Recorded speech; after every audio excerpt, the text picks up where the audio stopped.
Yes, and you took off and you did your hoof care summit and your little expo thing. We'll dive into that here a little bit later on in the program, so stick around for that. Right. And then you came back and I said, well, Mike, I just got back from Long Island. As you watch us here on the YouTube video, don't forget, for every podcast we do, we have a matching video over on YouTube. You can see Mike here in the studio waving to me waving to Mike as well.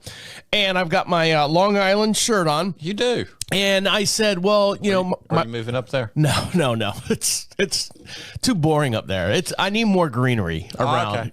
And Long Island doesn't have enough greenery. Well, down here we've got mold. We do have mold, but you get some green stuff from that. That's the bad greenery. Oh, okay. And so on the way back, we flew back, and my wife got COVID.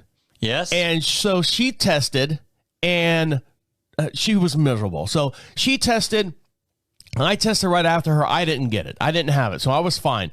Now, I was a little congested, but I didn't test positive for COVID. A couple days go on, and we're getting ready to jump back into the saddle, for lack of a better pun here. Right. And start doing the show again. And I was like, man, I feel really achy. I feel really tired. And something just wasn't right. My wife was like, well, take another COVID test. I'm like, babe, I already took one. And I'm just like, I don't want to take it because I'm fearing the worst results.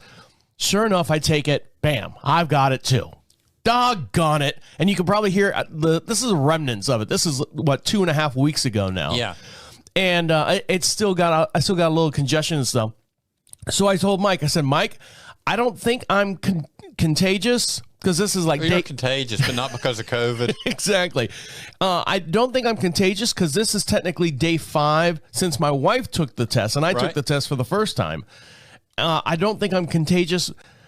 I said, but it's totally up to you. And you said, well, Travis, I am running on all cylinders because you being at the Hoof Care Summit and doing all this other stuff, you were just like hitting the ground running. You have no time to breathe.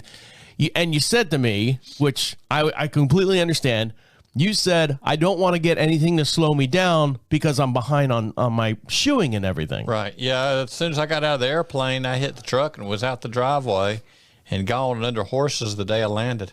So, and you've been going nonstop. So now I'm better.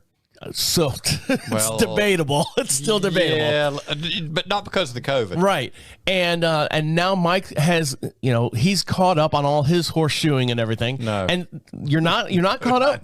Are you really? No. But this is your time of year. This is the time where you shine because you got a whole bunch of, don't you have eventing horses and stuff? Well, yeah, I had some horses that have made a trek down to Georgia, down to Florida. I think they're back to Aiken and back home. A few of them. Some of them are getting ready to go down to Aiken, and it's just extra horses in for the winter, and it's go with those guys. But normally your summertime is your slow time, I guess, is what normally happens, right? Spring, summertime? August is usually about my slowest. Okay, so like summer break for kids. You get summer break from the horses. In the spring, I get a lot more vet calls. In the fall, I get a lot more vet calls, and then in the winter, and sometimes a little bit of a breather is not bad, but me, I don't even have much of a breather really when it is slower. And slower's 5 and 6 days a week instead of 6 and 7. Yeah. All right. So we got a lot to talk about. Mike just got back. Like he said, he flew in from the International Hoof Care Summit.